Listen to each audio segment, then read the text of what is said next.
Hasn't budged. Let's bring in Gerard Filitti, senior counsel at the Lawfare Project. Gerard, thank you for being here.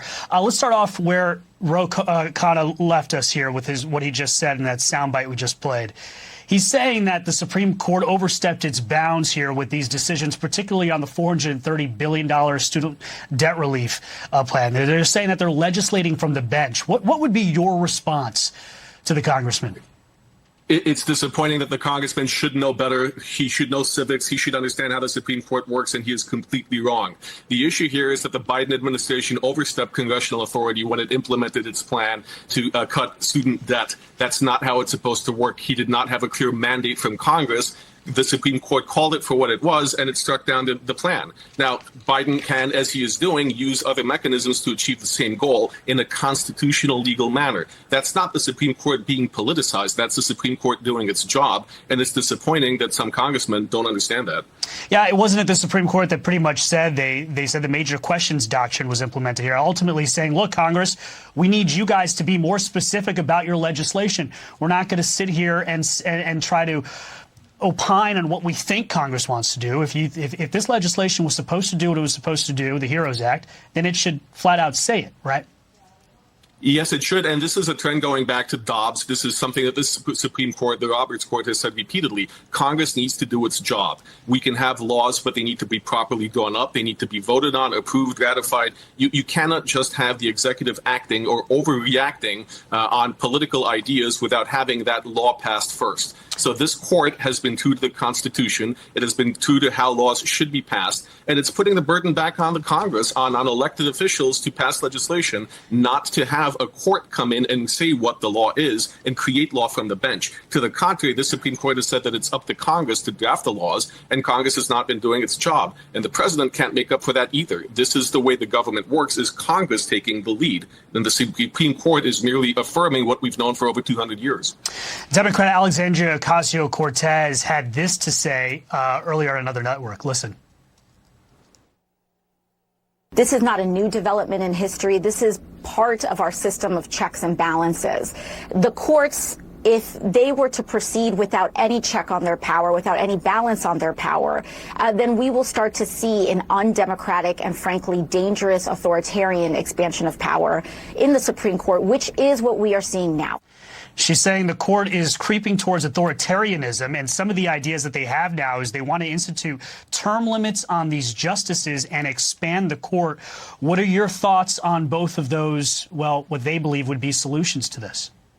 Well, it's not a solution. And again, this is okay. She is not speaking what is reality. The fact of the matter is there already is a check on the Supreme Court, and that is Congress properly passing the legislation.